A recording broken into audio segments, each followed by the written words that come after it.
Howdy, howdy. Hello, everybody. This is a prober. Hi. But it was aliens.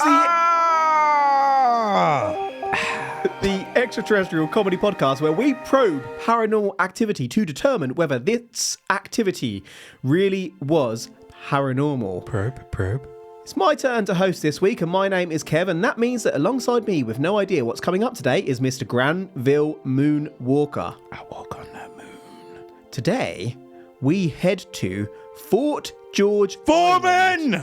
Fort George Foreman Island in Florida.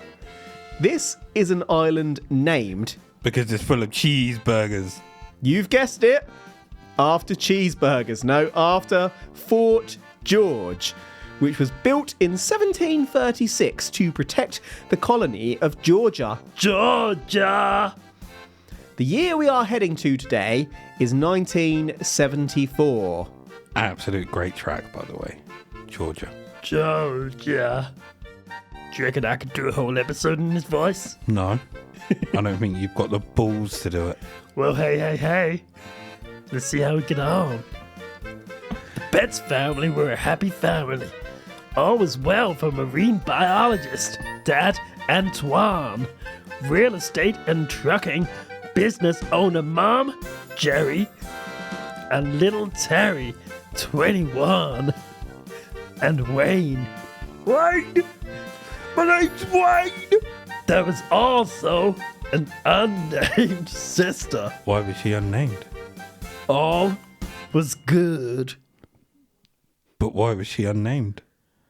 We do not speak of her. Well, shit. You damn asked me a question, I gotta answer. Mother trucker? Okay, so we don't speak of her, and you've given me a picture of a house. Quite an old, battered house, so I'm taking it this is the location of what happened today, rather than this is the state in which it was when it happened. Indeed. As I said, at this point in time, all was good. In 1974, all was good. Until one day, in March 1974, catastrophe struck. More precisely, fire struck. The family home was burned to the ground. Nothing was left, or so they thought. I will add that some accounts say that it was a small bushfire by the garden rather than a house fire, and I've just shown Mr. Moonwalker a photo of the dilapidated house as it stands today, which indicates that the house didn't burn down. But regardless, as Mr. Betz and Terry, 21, assessed the rubble and ruin left behind by the vicious flames of hell, something shiny caught their eye. There was a peculiar metal sphere sat amongst the ashen remains. This thing was slightly smaller than a bowling ball, yet significantly heavier. Dense. Mr. Betz assumed that the sphere was a cannonball from history, perhaps left over from Spanish colonizers. But unusually, the sphere was not impacted by the woes of time. There were no rust marks. This thing was shiny. Precious. Meanwhile, cannonballs from that time period would have been iron or stone, and never stainless steel or whatever this sphere was made of. The family took the sphere home, and when they did, things got weird. Was it a giant ball bearing? Why would there be a giant ball bearing? I don't know. What Same do giant way. ball bearings do? Play marbles with them. What, giants? Didn't you play marbles when you were a kid? I did. You had kingsies and queensies, and then you had like Giantsies. ball bearings. Bowl and ball marbles. You rock up to school, all the other kids got standard marbles. You whip out a bowling ball. Can't be serious, bitch. They'd have to hit yours like 10 times. You just have to hit them once. Destroy them. And I remember loads of times where you just be in the garden and then all of a sudden you just see a marble that has been like embedded in the ground because it had been stood, like lost to time and stood on. Bring back marbles. Marbles, games in general, when you were a kid or when we were kids, before consoles. I mean, consoles were around, don't get me wrong, we're not ancient. Well, I'm not. But we used to play outside when we were young. I mean, we're aging ourselves with marbles here. I'm going to age us even To be more. fair, marbles were old when we were young, so I don't know that we are. Even more now. Pogs. Pogs, I loved Pogs. So, can you remember the plastic Ziploc book bags? Yes. I had about 6 or 7 of those filled with Pogs. I had one filled with every single Pog in the first series of Pogs. And my mum didn't want me having Pogs. I don't know why. Fucking spoil sport. And she... Seems like a strange one to ban. I think it's because I just kept coming home with more and more Pogs. Because I was a fucking winner. You were stealing them off the other kids. So with your she bowling ball. threw my fucking Pogs away. Fuming, son. Damn, Mrs. Moonwalker. That's a harsh one. And then it was slammers. Yeah. Slammers. Metal slammers. Mm-hmm. Them were the ones. I remember getting absolutely pissed off because my cousin beat me and nearly won all my fucking slammers. Oh, I never played for my slammers. You'd slam the Pogs for the Pogs, but you're not taking my slammers. I played for slammers. And then I remember winning them back. And I was fucking happy, and then I refused to play again. Cut my losses here, I got my slammers back. And you had the fucking Chubba Chub metal ones. Mm-hmm. Oh, good days. I liked the Series 1 Pogs, the classics. Did I have cavemen on them or something? Yep. Yeah. Them were the days. And you had Tazos. Yeah. And then Star Wars Being Tazos. a kid was awesome. Like I say, now like kids are just obsessed with computer games. Just not as varied a world, is there? Nope. I want to start collecting Pogs. After this, we're going to go down to like car boot sale tomorrow morning. We're looking for them Pogs. You know, once Gotta hear them Pogs. you have a kid, you're going to have, like whether it's a boy or girl, you're going to force Pogs on them. you're going to force football stickers on them just so you can get collect football them. stickers. I'm all about the Pogs now. I'm making plans tomorrow morning to find me some Pogs. Gonna buy a sticker book and Stick Pogs in them. like, why are you buying that? For Kev's kid.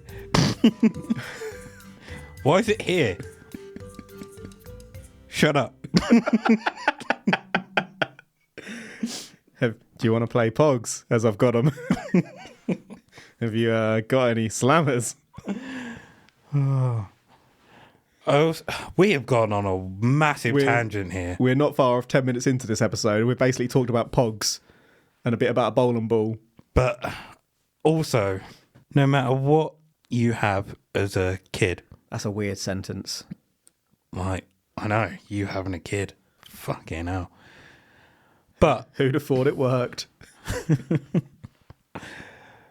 little Elton is going to be well looked after. I said this to my partner the other day, and she was like, "There's no way Granville's calling his kid Jism. You're losing that bet." I fucking will. Your partner would not let you call your child Jism. Got no choice. Just to pick up on the wording of our bet, you will call your firstborn Jism, Captain Chisholm. and I will call my child Elton.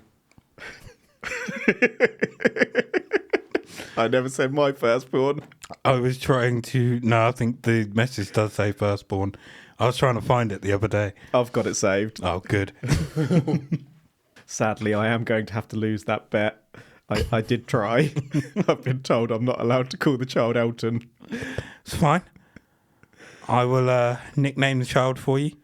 Thank you. And I'll nickname yours. Little CJ.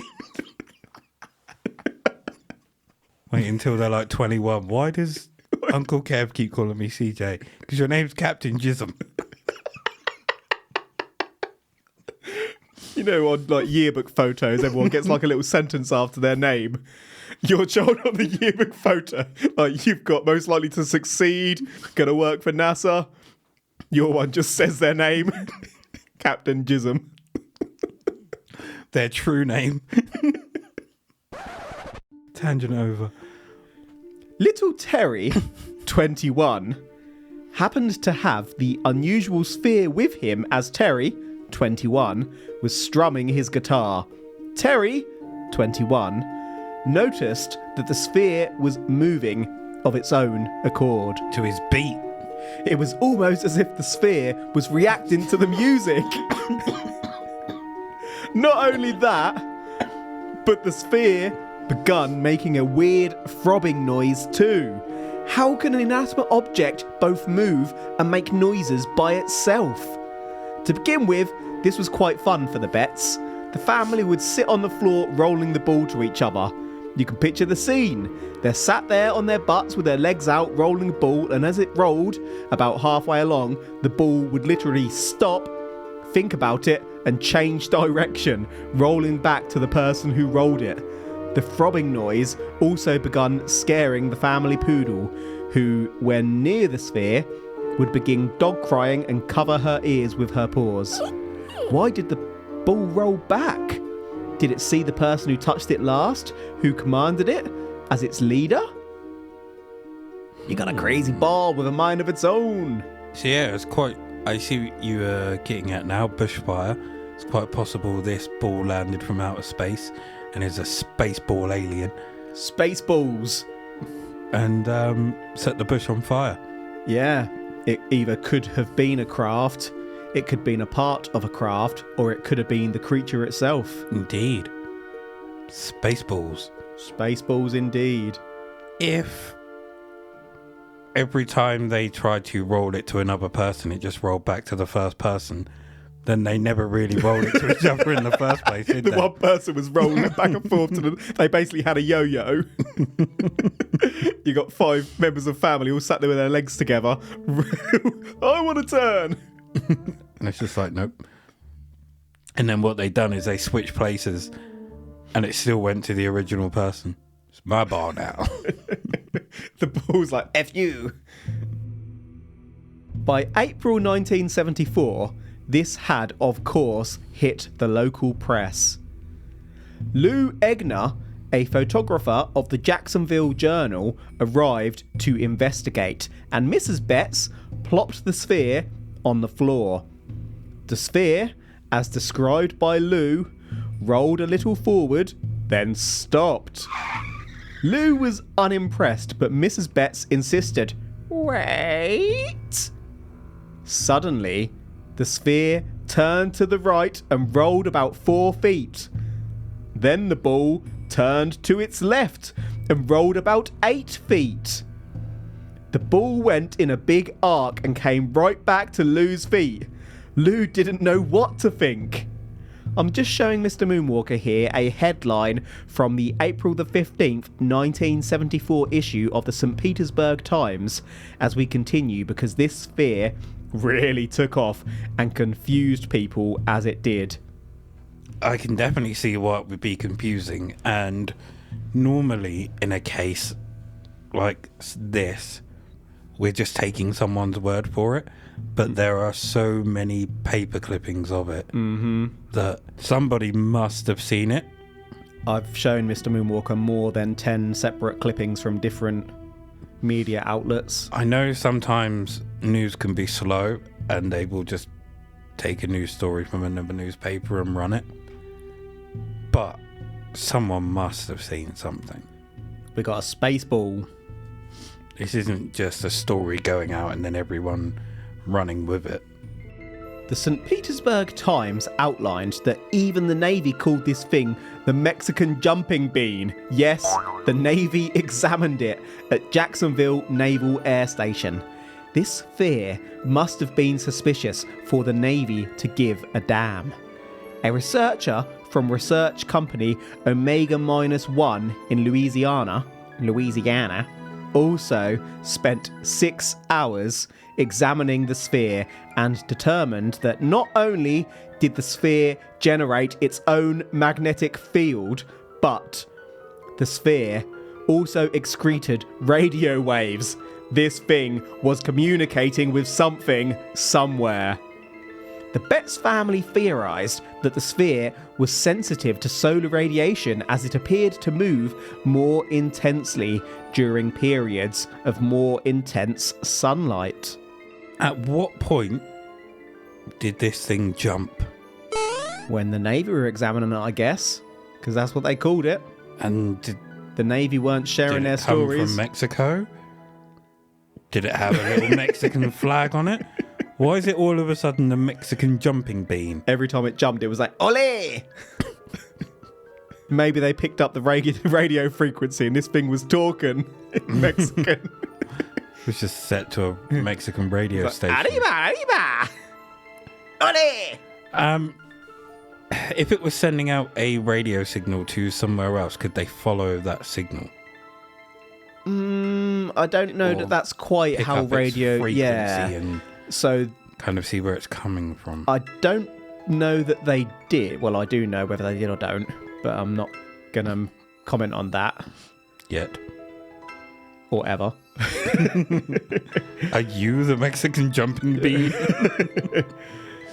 So, yeah, you'd be picking up the radio signal, and radio signals would just go out and out across space and time, wouldn't they? And just fire, and then people would know, like, say, if we were listening to our radio station, we tune it to that frequency to hear it. I'm sure there must be some technology to pick up where it's broadcast from, though. Well, where it's broadcast from, yes. But that broadcast yeah, I keeps on suppose. going, so you wouldn't be able to tell where that's going to, because everyone would be picking it up from where Yeah. they're picking it up from. That's what I get. Sorry. It wasn't radio waves transmitting to Yeah. it. It was the other way around. Yeah. My bad.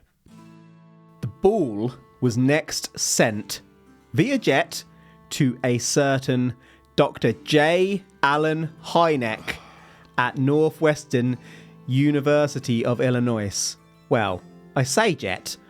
I've seen 2.5 different accounts here, and indeed heard 2 different accounts amongst the 5 podcasts I listened to on this after writing our own research. So I've come back in and amended this bit. The other account goes that Dr. Hynek was actually already going to be in the nearby area for a press event, setting a reward for anyone who could prove aliens exist to a panel of 5 leading ufologists. It's written that little Terry, 21, and his sister drove out to give the sphere to Hynek. A slight variation on that says that the host of that alien event, the National Enquirer, paid to fly Terry, 21, out to present the sphere to the panel. Regardless, Hynek is looking at this thing. I would love to sit down and have a chat with Dr. Hynek. There's no way he's telling you what he's really seen. No, there's not. But there could be a way. If you mibbed him. If you mibbed him, you can mib him off. I don't know what it means. You do, so You can just do it. suggested it. You should be careful you suggesting can mib things. him. Don't you want to mib off? You can mib you him can, off. You can mib him off. And we can find out. But he some wouldn't like it secret if tech. I mibbed him off. I'd fucking love it.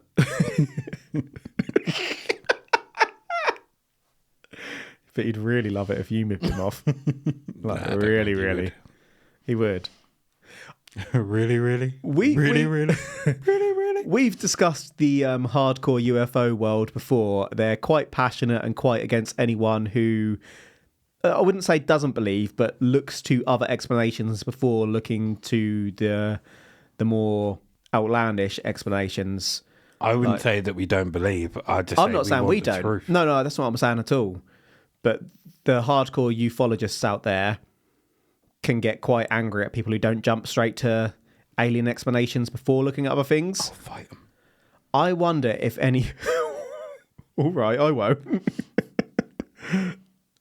I wonder if any of these ufologists we talk about sometimes have actually listened to our show and have started writing vendettas against us. If we went to a Put UFO... us on a hit list if they ever meet aliens. And it's not even that we don't believe in aliens. It's just that we take convincing, as anyone should, really. Mm-hmm.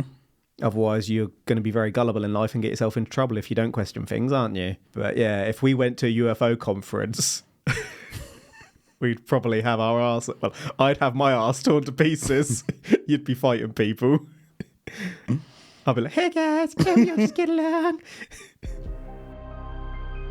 Due to being at the event, Hynek was able to study the sphere along with the 5 other scientists there for that Alien Reward event. Dr. J. Allen Hynek and co. gave a thorough once-over to the sphere and concluded that the sphere was man-made. Ooh. The exact quote was supposedly, None will go so far as to say it's extraterrestrial. They would be putting their scientific reputations on the line. now, why is it necessary to add that bit on the end about reputations? If you were certain, wouldn't you just say that it's human-made? If you wouldn't go so far as to say that it's alien technology, how far would you go exactly? Far, but not so far. There is a rumour out there that Dr. Hynek replaced the sphere with a fake and kept the original.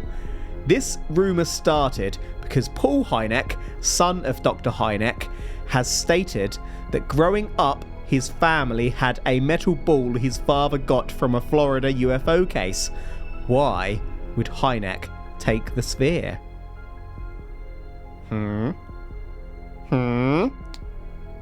Now, the bit about putting their scientific reputations on the line. Yeah. Sometimes It's almost like a threat. It's just that there's not that extra 10% there where they're willing to take that leap. They could just be teetering on the edge and they want that extra 10% and it's not there. That's why they're not willing to say it. But they probably believe that it is. Now, Hynek, what if this metal ball was, you know, like a remote control car? Yep. This is just a remote control sphere that can It's be got like controlled, a weight inside of it that can be controlled. Controlled from, like, I don't know, various distances. Considering the radio signal is going out from the sphere, it's quite possible that It could be other receiving. objects are receiving it and controlling it. So if you were to sit in your car and adjust something on your radio and press a button, you move the sphere without realizing it. And maybe Hynek has one of these, but he doesn't have the upgraded one that his family wants. So he swapped them out and kept the more advanced one for himself because he's greedy, like a bully who came and stole your slammers. Took all your pogs. But none will go so far as to say it's extraterrestrial. They'd be putting their scientific reputation on the line. That's not saying it's not extraterrestrial. It's just saying that they don't want to put the reputation on the line. Couldn't they just say yes, no, or maybe, though?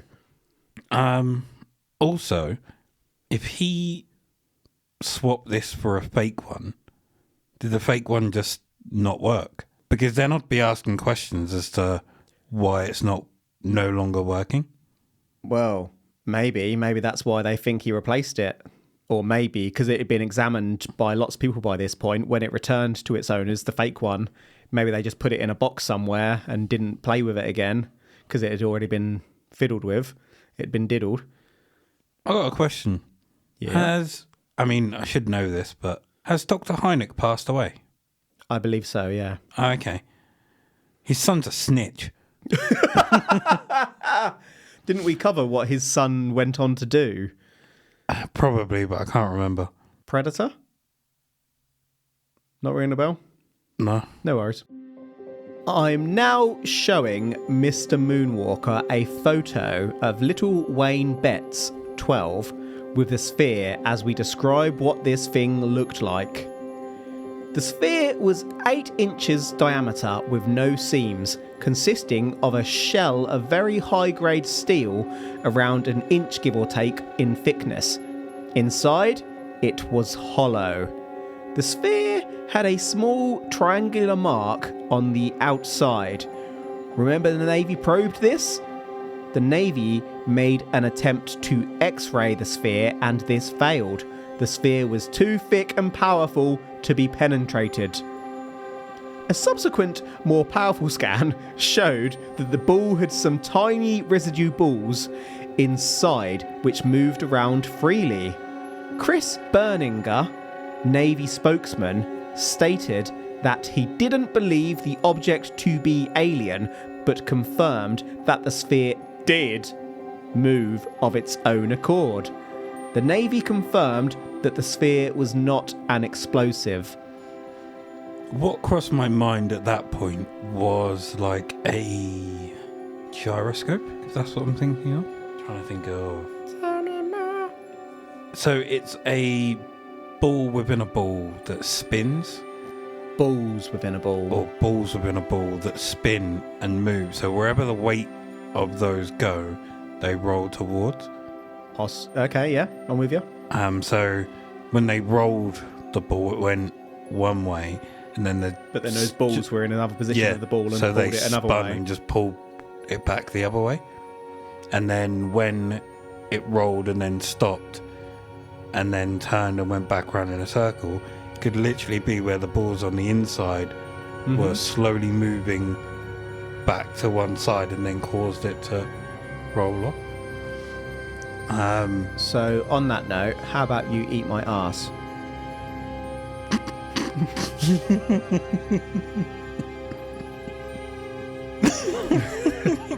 With a spoon? I'm going to cut the last 5 minutes of this episode. Fuck off. Snippy, snippy. I was right! Gonna cut that too. Anything you say from this point forward, I'm just gonna bleep over. I know the location of the Philosopher's Stone. The Betz family phone was ringing literally 24 hours per day, and after a year or so, the family got sick of it.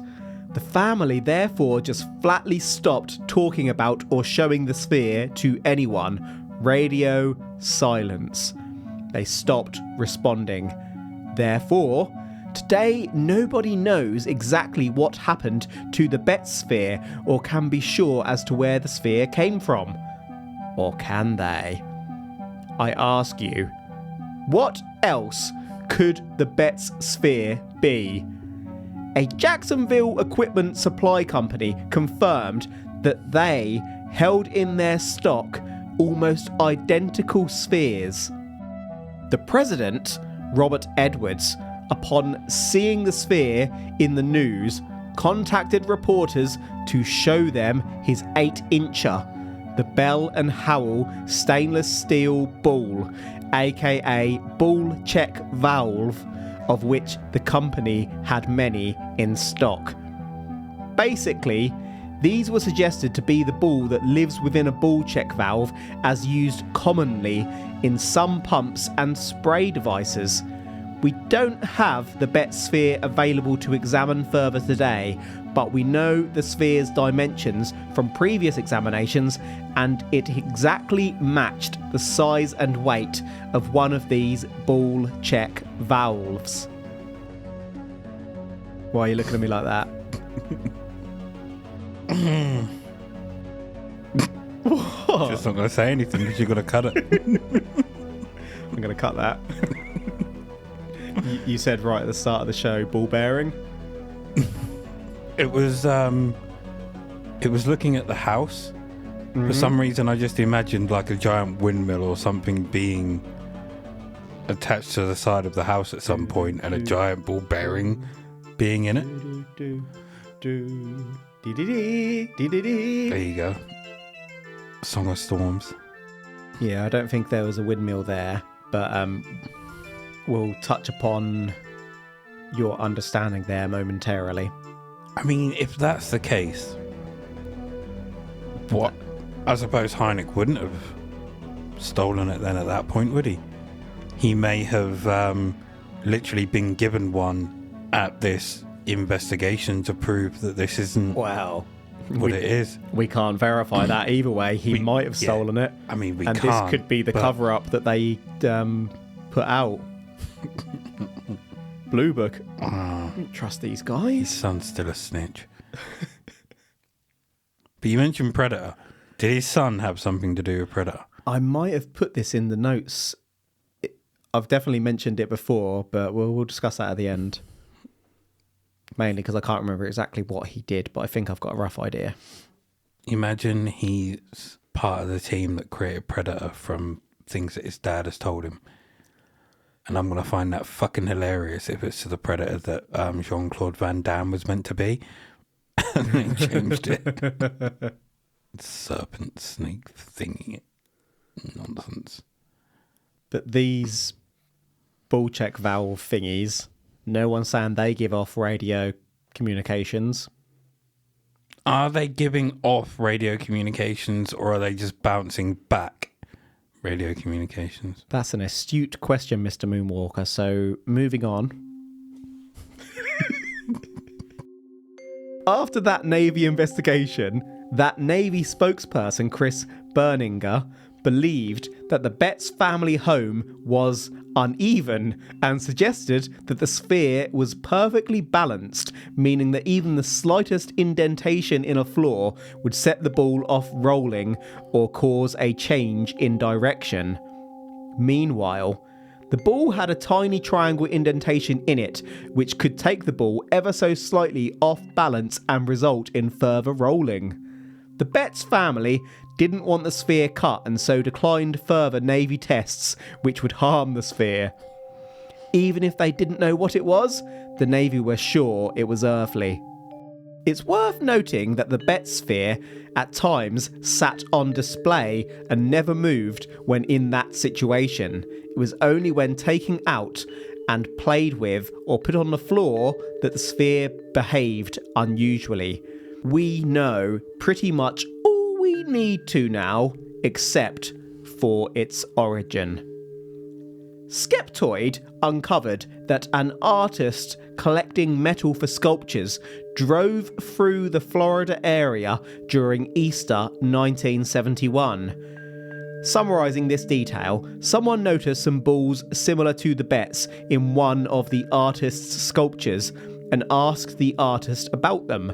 James Sterling Jones confirmed that he collected some scrap metal balls from an old factory and noted that when passing this area of Florida, a few balls fell off the roof of his minibus. Did the Betz take one of Sterling Jones's balls? I suppose when you think about it, it would be a little surprising if aliens used a steel alloy for their own extraterrestrial spacefaring technology, as the steel would be damaged by the extreme heat during atmospheric entry. That is the case. Not if it was covered in something that burnt away as it entered the atmosphere and then allowed it to drop. But either way, the triangle indentation was probably the words probably used as a guiding mark for whatever the ball was used for, I'm assuming. Or it was just chipped one day. In a perfect triangle. Yeah. Or I suppose if it was used as an art I mean, they piece. say it was perfect. I mean, if it's used in an art piece, he might have put that triangle on it. So I think I got my Hynek details slightly wrong. It was Joel Hynek who worked on the visual effects of Predator. Paul Hynek worked on Tintin.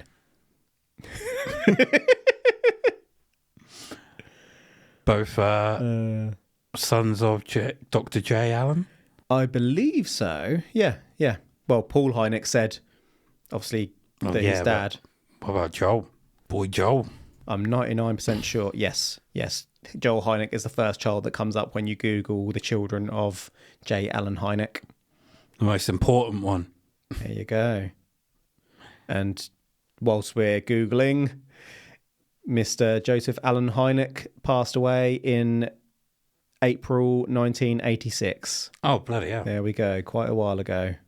How have we not known that? Well, I'm pretty sure we've covered that a few times. Possibly. Just easy to forget when you cover so many different people, like Dr. Leo Fartsprinkle, for example. We haven't seen Fartsprinkle for a while. That smile. That all-knowing smile. Yep. He knows what he's done. Puts people under. He's like a serial killer, but only he's not killing people. Right, let's get off Like Fartsprinkle because he's got nothing to do with this case. Dexter collecting slides. He takes photos, he takes stills of people as he bum puffs just at the moment they sniff for the first time. As it wafts up the nose. You can see the nose twitch. And he snaps it and he's got like a murder box of those stills.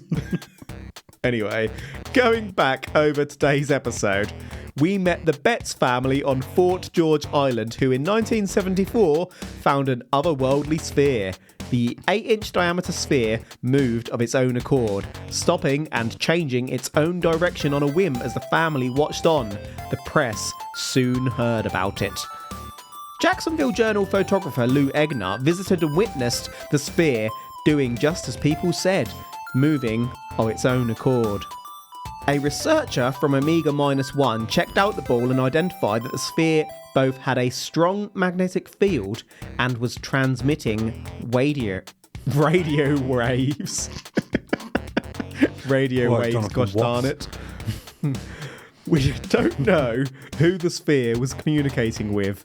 The Navy, meanwhile, called the sphere a Mexican jumping bean.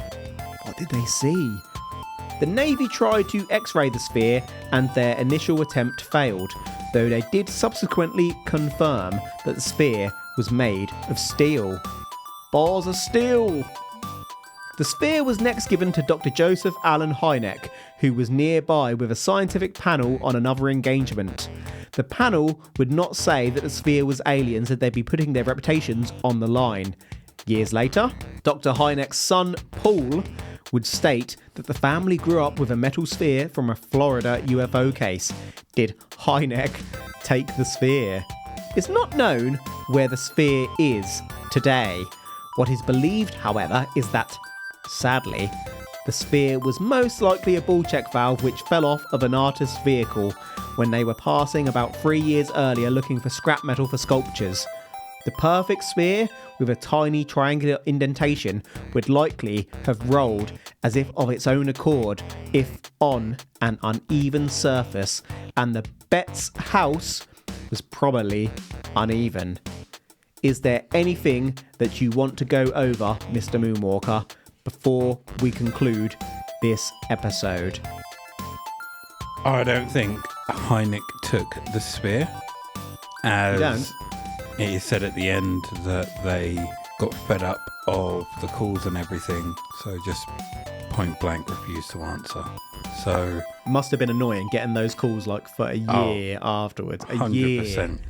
Like a couple of weeks, it could be fun. So it's quite possible that that company gave one to Hynek to test between the two, and he kept it. Or did Hynek instigate a cover-up? He created a history for a company that never existed. No. Okay, well, are you saying that it was aliens? No. This is a ball check valve. Eat my ass. Did you check out my picture of I Terry, 21? Terry Funk. It's got one of those like piddly double moustaches with a gap in the middle. With his 70s glasses on. Right. I'm also not saying that it was aliens. This one is actually quite popular in the world of ufology, and you can see why if all you hear are the headlines. An object that's been witnessed by many to move by itself is pretty unusual. But when you consider this object as a perfectly round sphere on an uneven surface, that starts to sound a bit less impressive. I think it's probably mainly just the fact that the first Navy X-ray failed that convinced a lot of folks that this sphere was alien technology. That and the alleged radio waves, which weren't mentioned by anyone else who probed this ball. When you look a little deeper though, it's much more likely that the ball was just an earthly ball, so I'm not on board, but I do love that Hynek may have actually grabbed this ball. He took off with it. He was gone! There is a 5-episode 2019 podcast out there called Oddball, which details this whole case in great detail.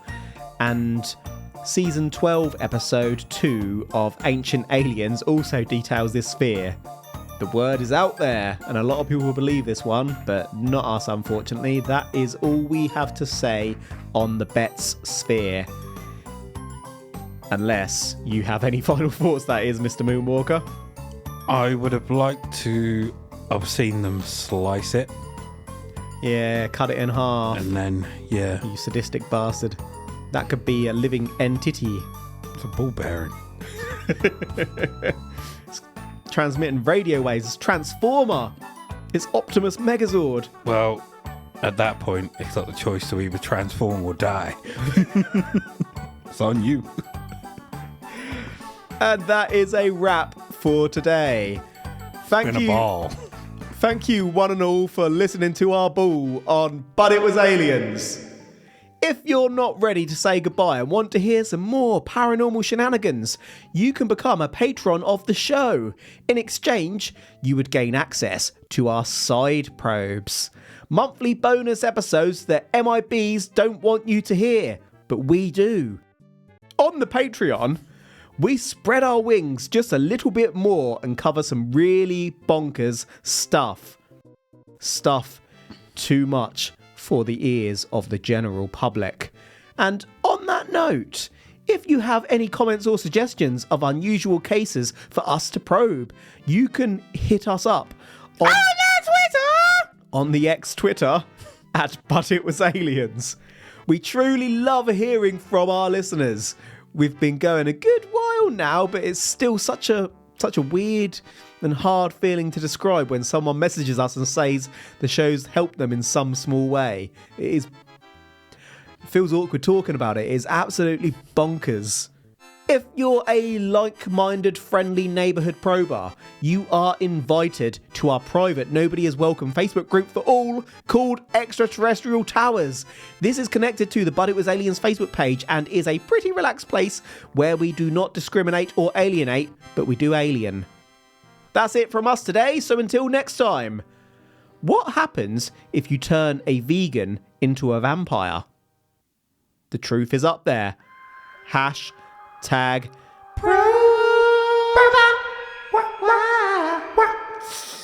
also think they'd be fine. Nando.